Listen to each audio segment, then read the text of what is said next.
అందరికీ నమస్కారం. శ్రీమతే రామానుజాయ నమః. శ్రీమద్ ఆండాల దివ్య తిరువడిగలే శరణం. ఈరోజు తిరుప్పావైలో 7వ పాసురాన్ని చదివి దాని అర్థాన్ని తెలుసుకుందాం. జనరల్‌గా బాగా గుర్తుపెట్టుకోండి. ఏదైనా శుభకార్యం చేసేటప్పుడు, ఒక మంచి పనికి వెళ్ళేటప్పుడు నలుగురు కలిసి వెళ్ళాలి అని చెప్తారు పెద్దలు.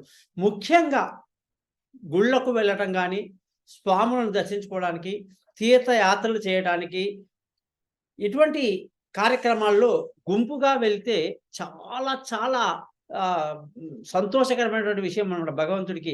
ఎందుకంటే ఒకరు కాదు, ఇద్దరు కాదు, అనేక మంది వెళ్ళటం వల్ల డిమాండ్ ఎక్కువ ఉంటుందన్నమాట. అమ్మో! పెద్ద గుంపే వచ్చేసారు వీళ్ళు అని చెప్పేసివంటి ఆ పరిస్థితిలో ఎక్కడైనా సరే మీరు వెళ్ళండి. గుంపుగా వెళ్తే ఎవరైనా భయపడతారు. ఏదైనా పని కావాలంటే గుంపుగా వెళ్ళాల్సిందే.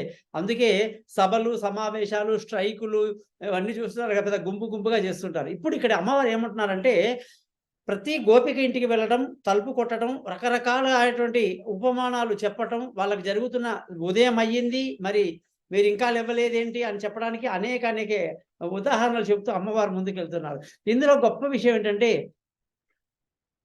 కీషు కీషెండ్రం అంగం మానై షాత్తக் కలంద్ பேசின பேச்சிரவும் கேட்டிலையோ பெய்யிப் பெண்ணே காசும் பிறப்பும் கலகப்பை கை பேர்த்து வாச அலங்காச்சினால் மாத்தினால் ஓசை படுத்த தயரவும் கேட்டிலையோ நாராயணமூர்த்தி கேசவனை பாடுவோம் நீ கேட்ட கிடத்தியோ தேசமுடையாயை తిరువేలో ఎంబావాయ్. ఒక గోపిక ఇంటికి వెళ్ళి అమ్మ తన చెలికత్తెలతో వెళ్ళి తలుపు కొట్టి చెప్తుంది ఈ విధంగా, భరద్వాజ పక్షి కల కూజిచ ధ్వనుల్ కొంచెమైనను నీకు చెవిన బడలేదా, పరిమళ కేశాల గొల్ల స్త్రీల కంఠ మంగళాభరణాల గలగల శబ్దాలు అది చిల్కు కవ్వాల లయపూర్వ సవ్వడులు స్వామి నమ్మ పాడు కేశవ నామస్తుతుల్ వినుచుండియు కూడా శయనింతువ పిచ్చి తేజస్వి గోపిక తలుపు తీయవమ్మ నోము భక్తితో నీవు చేయదలుచుకున్న అభిప్రాయము మాది యోచించి రమ్మిదే. నోము విషయం తెలిసి నిద్రిస్తున్న నాయకిని మేల్కొనిపే విధానం చూడండి. ఓ యువతి, మాకు నాయకివై నోము నోచు విషయం అంతా తెలిసి ఇంకా నిద్రిస్తున్నావా? ఎంత విడ్డూరం!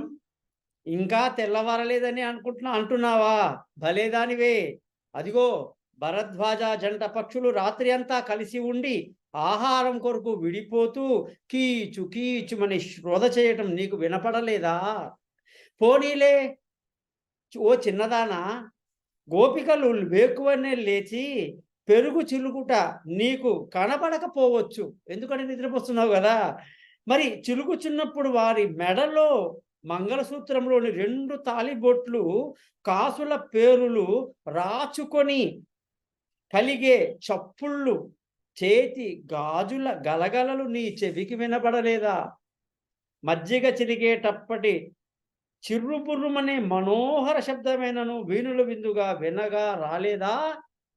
మాకు నాయకివైన ఓ చిన్నదానా, పరంధాముడైన సర్వార్థ సాధకుడైన శ్రీ కేశవస్వామిని స్తుతిస్తూ పరమగానం చేస్తుండగా నీవు వింటూ కూడా నిదురులో ఉన్నావా?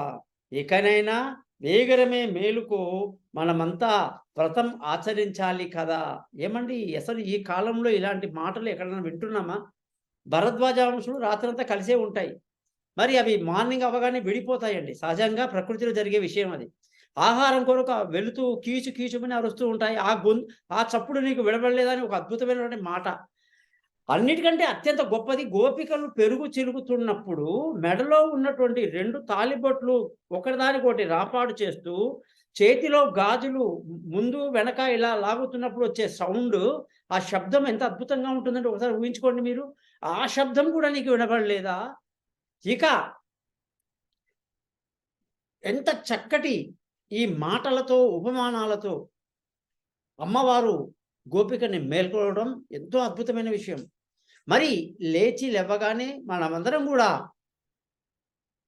చక్కగా నారాయణుని యొక్క భజనలు, కీర్తనలు చేస్తూ ఈ తిరు ధనుర్మాసాన్ని అద్భుతంగా ముందుకు తీసుకెళ్ళాలి కదా!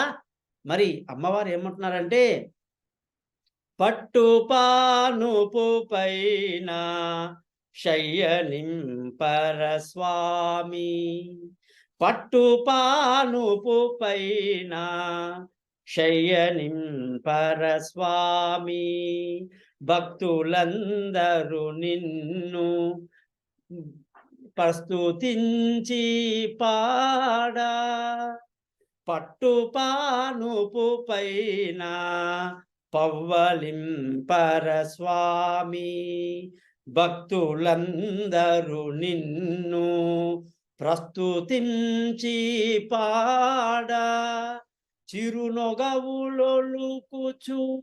నిదురించు నీ మోము, చిరునగవులొలుకుచు నిదురించు నీ మోము, తనివి తీరాగాల్చి తరింతుము మేము, శేషశైలవాస శ్రీ వెంకటేశ, శయనించు మాయ్యా శ్రీ చిద్విలాస, శేషశైలవాస శ్రీ వెంకటేశ. శ్రీమదాండాల దివ్య తిరువడిగలే శరణం.